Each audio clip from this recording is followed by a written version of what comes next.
Merci Wana. Maintenant on écoute une petite chanson, Le tourbillon de la vie de Jeanne Moreau, qui est en fait ma chanson préférée. Après on passera à l'expérience parisienne de Christina et de Laura, qui ont gagné le premier prix de la chasse au trésor en 2011. Elle avait des bagues à chaque doigt, des tas de bracelets autour des poignets, et puis elle chantait avec une voix qui cite au manjola. Elle avait des yeux d'opale qui me fascinaient. Il y avait l'ovale de son visage pâle, de femme fatale qui me fut fatale, de femme fatale qui me fut fatale.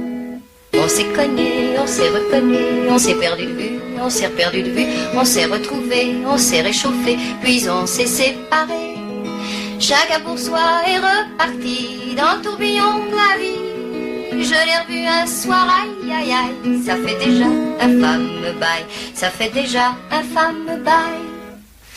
Au son des banjos, je l'ai reconnu, ce curieux sourire qui m'avait tant plu, sa voix si fatale, son beau visage pâle, m'émure plus que jamais. Je me suis saoulée en l'écoutant, l'alcool fait oublier le temps. Je me suis réveillée en sentant les baisers sur mon front brûlant, les baisers sur mon front brûlant. On s'est connus, on s'est reconnus, on s'est perdu de vue, on s'est perdu de vue, on s'est retrouvés, on s'est séparés, puis on s'est réchauffés. Chacun pour soi est reparti dans le tourbillon de la vie. Je l'ai revue un soir, ah là là, elle est retombée dans mes bras, elle est retombée dans mes bras. Quand on s'est connu, quand on s'est reconnu, pourquoi se perdre de vue, se reperdre de vue, quand on s'est retrouvé, quand on s'est réchauffé, pourquoi se séparer? Alors tous deux on est repartis dans le tourbillon de la vie. On a continué à tourner, tous les deux enlacés, tous les deux enlacés, tous les deux enlacés. À vous les filles. Laura, la saison de la chasse est ouverte. La chasse à quoi? Au bison? Non. Au sanglier? Ah, pas du tout. Il s'agit de la chasse au trésor à Bucarest. Ah, c'est de cette chasse que tu parles. T'as pas oublié qu'on l'a gagnée cette année avec Anna? Bien sûr que non, mais il faut qu'on explique à nos auditeurs aussi en quoi ça consiste. Alors, la chasse au trésor est un concours qui se déroule chaque printemps en équipe de 3.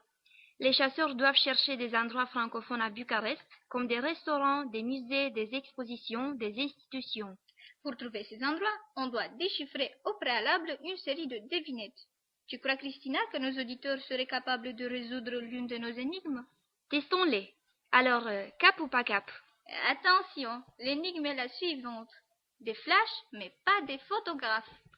On attend vos réponses jusqu'à la prochaine émission sur notre site lectoratdefrançais.wordpress.com. Et parce que nous avons été les plus rapides, les plus géniales, les plus jolies... Ça suffit, n'exagérons pas. On doit quand même préciser que le Grand Prix a consisté en un séjour d'une semaine à Paris. On parlera un peu plus de ce sujet lors de la prochaine émission, n'est-ce pas, Christina? Oui, c'est vrai, Laura. De plus, suite à notre réussite, on a été invité à la Radio Roumanie Internationale pour parler de notre expérience. Écoutons-nous.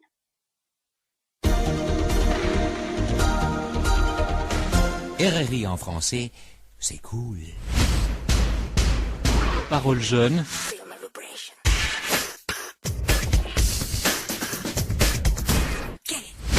Valentina Beleavski.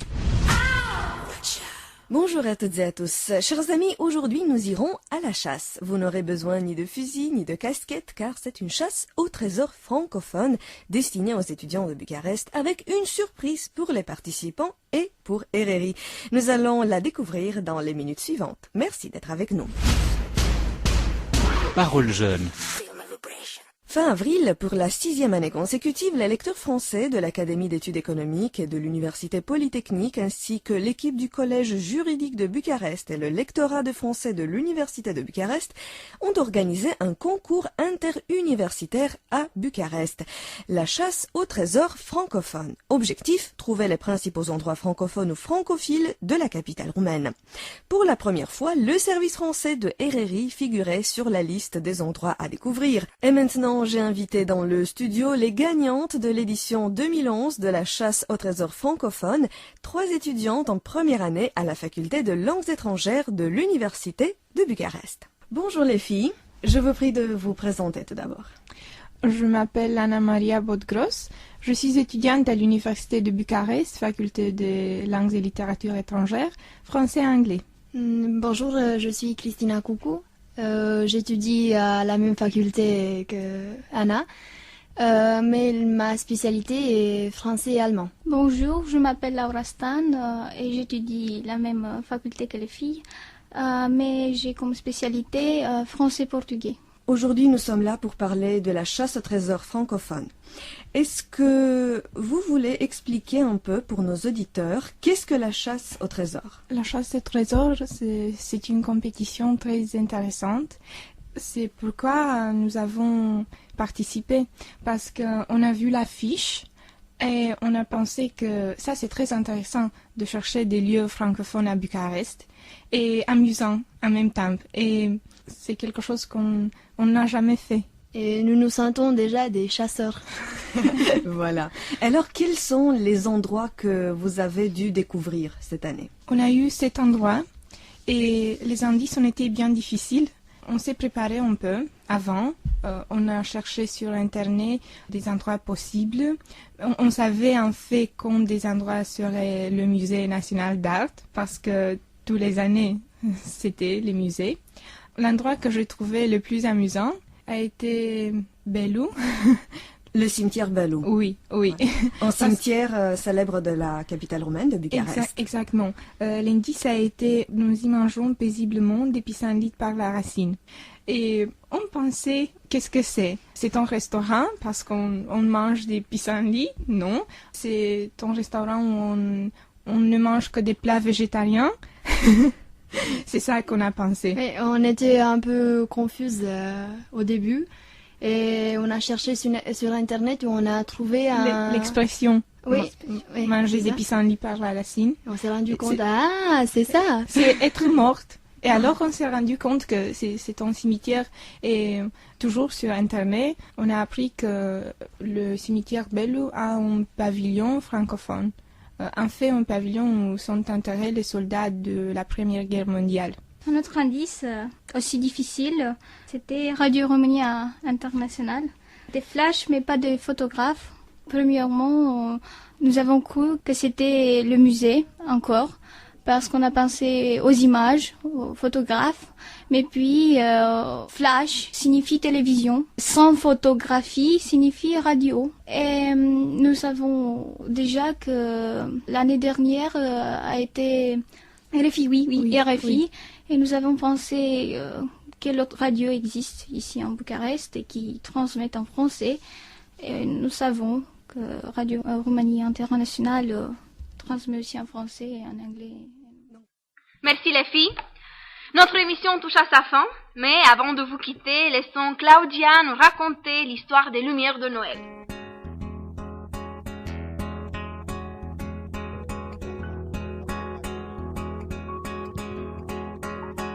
Vous avez vu toutes les lumières de Noël installées dans la ville?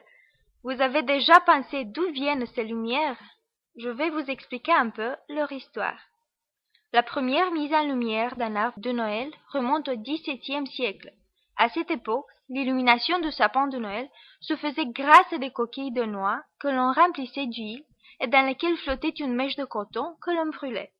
Un peu plus tard, on commença à accrocher des bougies aux branches de sapin. Mais il fallait faire preuve d'ingéniosité pour les faire tenir.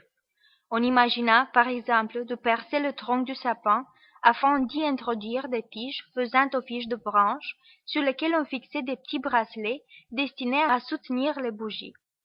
Ce n'est que plus tard, en 1882, à New York, qu'apparut, grâce à la fée électricité, la première véritable guirlande électrique.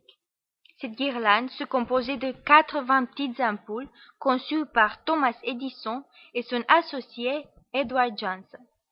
8 ans plus tard, on se mit à produire des guirlandes électriques en série. À partir de 1895, l'arbre de Noël à la Maison Blanche se part d'une guirlande de lumière et aujourd'hui, tout le monde s'accorde à dire que Noël est devenu une fête où lumière et décoration enchantent le monde entier. Guirlandes givrées, lumineuses, colorées, clignotantes. Les lumières de Noël les plus populaires sont les anciennes ampoules incandescentes ou les ampoules modernes, le DEL, diode électroluminescentes. Les diodes sont de plus en plus utilisées pour la décoration extérieure des maisons en raison de leur très longue durée de vie et de peu d'entretien qu'elles demandent. Il ne vous reste plus maintenant qu'à mettre votre créativité aux avant-plans afin de décorer votre maison d'une manière époustouflante pour Noël. Joyeux Noël! Joyeux Noël à toi aussi, Claudia, et joyeux Noël à vous tous. Merci de nous avoir écoutés et je vous donne rendez-vous en 2012. Au revoir, Alice.